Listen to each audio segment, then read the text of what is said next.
Sejumlah kriteria calon menteri bermunculan jelang pelantikan Joko Widodo sebagai presiden terpilih untuk 2 periode. PDI Perjuangan menekankan calon menteri harus mampu menerjemahkan visi nawacita Jokowi, sementara Partai Nasdem berharap menteri Jokowi akan bekerja lebih produktif.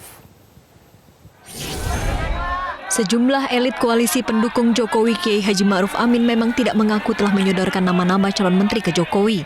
Namun mereka membeberkan kriteria siapa calon menteri yang layak untuk membantu Jokowi. Sekjen PDI Perjuangan Hasto Kristianto menyatakan kriteria terpenting bagi Menteri Jokowi adalah mampu menerjemahkan visi nawacita Jokowi ke dalam program kerja kementerian. Ke depan menjabarkan visi misi Pak Jokowi. Bagi PDI Perjuangan, struktur kabinet ke depan harus menjabarkan semangat agar Indonesia semakin berdaulat, berdikari dan berkebudayaan. Karena itulah akan ada momentum bagi Ibu Megawati Soekarno Putri untuk bersama dengan Bapak Presiden membahas hal tersebut. Tetapi konsentrasi kami saat ini adalah pada persiapan Kongres Partai untuk memberikan dukungan sepenuhnya bagi pemerintahan Pak Jokowi itu. Sementara itu, Sekjen Partai Nasdem Johnny G. Plate berharap siapapun yang ditunjuk Jokowi untuk menjadi pembantunya mampu bekerja lebih baik dan efektif. Jadi aja kita tunggu, kita hormati apa saja yang nanti akan menjadi keputusan Bapak Presiden terpilih Pak Jokowi, karena pertimbangannya pasti yang terbaik untuk penyelenggaraan pemerintahan yang efektif dan yang efisien. Yang tujuan akhir semuanya pasti ya, itu adalah kabinet yang produktif, karena rakyat berharap bahwa kabinetnya nanti dapat merealisasikan apa yang sudah direncanakan dan diprogramkan dengan baik. Presiden Joko Widodo sendiri sudah mempertimbangkan kriteria calon Menteri Kabinet Kerja Jilid 2, salah satunya menteri dari kalangan muda. Namun ketika ditanya siapa menteri dari kalangan muda, Jokowi belum menentukan nama. Kriteria menteri muda belum. dari masing-masing partai politik, Pak? Belum. Sebagai presiden yang akan menjalankan pemerintahan di periode kedua, Jokowi tentu punya pertimbangan matang untuk memilih menteri. Jokowi sendiri telah mengatakan bahwa dirinya tidak ada beban dan siap untuk memberikan standar kinerja yang baik bagi penerusnya kelak. Dari Jakarta, Tim Liputan, Metro TV. Sejumlah nama calon menteri bermunculan, namun tak banyak yang bicara harus seperti apa kriteria calon menteri Jokowi.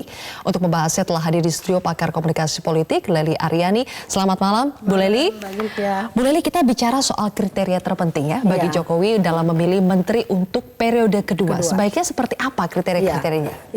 Ini tidak disebutkan oleh partai politik pengusung Pak Jokowi maupun Pak Jokowi sendiri yang disebutkan di Metro TV hari ini ya.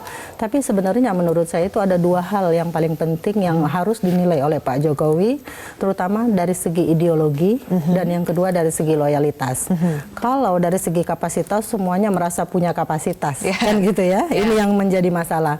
Kenapa demikian? Karena Pak Jokowi ini adalah periode kedua. Artinya apa? Dia harus menancapkan legasi dari kepemimpinannya dan yang kedua dia itu harus memberikan karya-karya monumental yang bisa jadi sejarah ke depannya nanti. Misalnya Pak Bung Karno adalah Bapak Proklamator, kemudian Pak Harto dikatakan Bapak Pembangunan. Kemarin sudah ada bisikan bahwa Pak Jokowi adalah Bapak Infrastruktur, atau nanti bisa juga Bapak Nawacita dan seterusnya. Nah, itu yang seharusnya dipertimbangkan.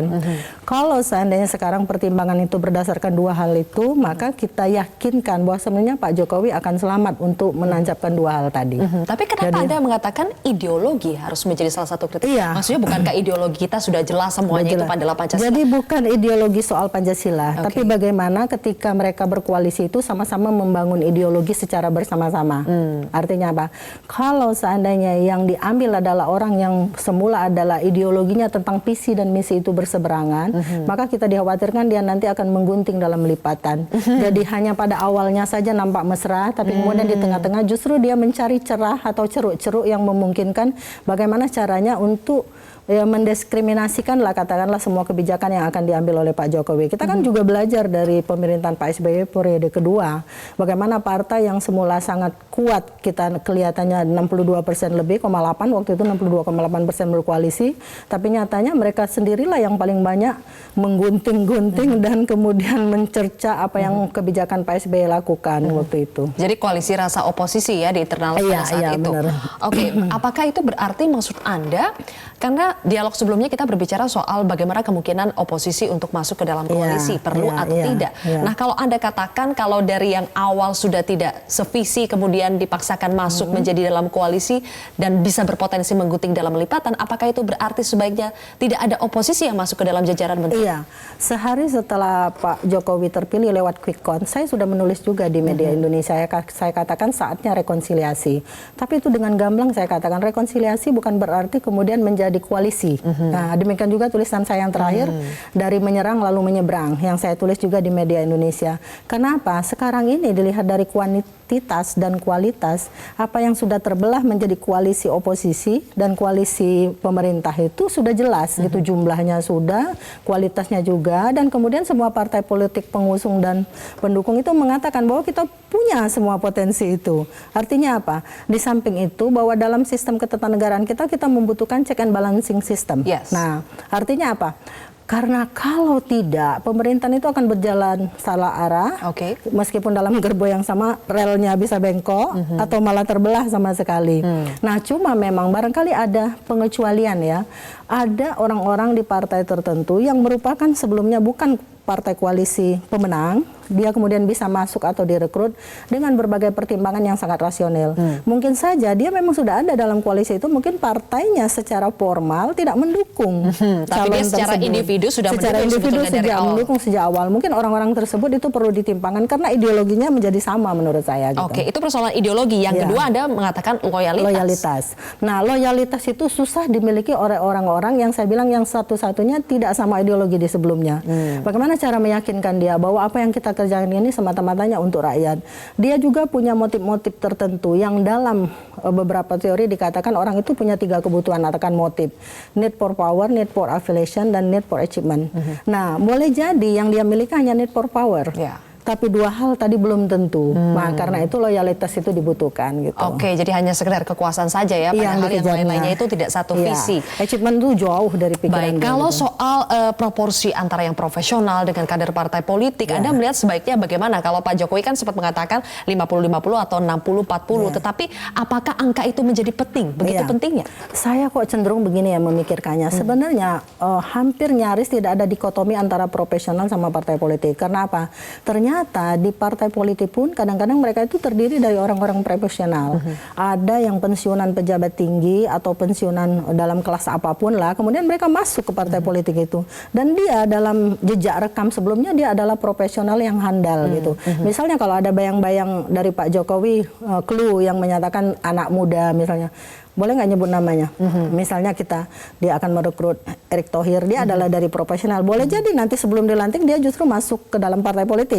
Atau setelah dilantik dia akan menjadi ketua atau wakil ketua partai politik. Biasanya terjadi seperti itu sih. Saya menyaksikan banyak orang-orang yang kemudian terpilih menjadi kepala daerah yang sebelumnya bukan berasal dari partai, tapi karena partai itu mengusungnya, lalu kemudian dia menjadi ketua umum. Tapi ada anggapan juga begini, Bu Lely, bahwa kalau memilih menteri dari partai itu agak sulit karena di mata rakyat ya, karena ada kepentingan partai juga yang tidak bisa lepas. Iya, itu yang kadang sulit dihindari. Karena apa? Kemarin ketika Pak Jokowi menyampaikan visinya di Sentul ya, saya menangkap ada 2 hal yang belum terjelaskan kepada publik, meskipun semuanya dengan semangat yang sangat tinggi gitu, yaitu tentang hak asasi manusia sama persoalan hukum. Nah, kalau kemudian dari pihak yang menjadi penentang koalisinya pemerintah itu yang menyatakan persoalan hukum itu belum selesai loh gitu, makanya menurut saya nanti barangkali boleh jadi untuk kategori menteri tertentu memang harus diambil dari profesional supaya tidak ada ikatan perasaan yang semacam itu. Itu harus dipilah-pilah seperti itu ya? Harus terpilah-pilah. Maksudnya menteri-menteri yang mungkin akan lebih berpotensi bermasalah itu sebaiknya dari profesional. Dari mulai itu dipikirkan. Makanya kemudian ketika pertama kali Pak Jokowi dulu memilih menteri-menterinya, bahkan kemudian Pak Jokowi melibatkan KPK misalnya. Itu supaya di kemudian hari memang tidak ada potensial, meskipun semua orang sih potensial untuk bersentuhan dengan hukum. Tapi jejak rekam masa lalu yang kemudian ditelisik lewat KPK itu merubah momen itu. Dan yang kedua, Pak Jokowi memang sudah merubah suasana kabinet gitu ya. Yang sebelumnya kan kalau pejabat-pejabat tinggi itu selalu mengandalkan simbol pakaian, berjas, berdasi dan sebagainya. Lalu dengan pakaian sesuai dengan kabinet kerja dan kerja, misalnya baju putih dengan lengan digulung. Nah, itu juga harus disesuaikan dengan orang yang akan dipilih. Ada orang yang tampilannya sudah borjuis gitu kan, tidak betah dengan kerja yang semacam itu. Jadi kriterianya banyak banget itu itu. Kalau simbol ingin kita lekatkan akan lebih banyak lagi Tapi yang jelas menurut kriteria. Anda pelibatan seperti KPK, kemudian mungkin lembaga-lembaga lain untuk menelusuri rekam jejak dari para kandidat menteri ini tetap perlu dipertahankan Tetap untuk jilid kedua perlu, ini, karena ya? setingkat level kalau ada open bidding misalnya, itu Ya. setingkat level sekjen atau katakanlah direktur, itu kadang-kadang melibatkan juga masyarakat. Dari sana tahu siapa dia, oh dia pernah bermasalah dalam hal ini. Jadi jejak rekam yang seperti itu memang Baik. perlu Pak Jokowi ketahui sebelumnya gitu. Baik, terima kasih Ibu Lely Aryani, pakar komunikasi politik telah bergabung Sama-sama, bersama Mbak kami di Zulfia. Prime Time News.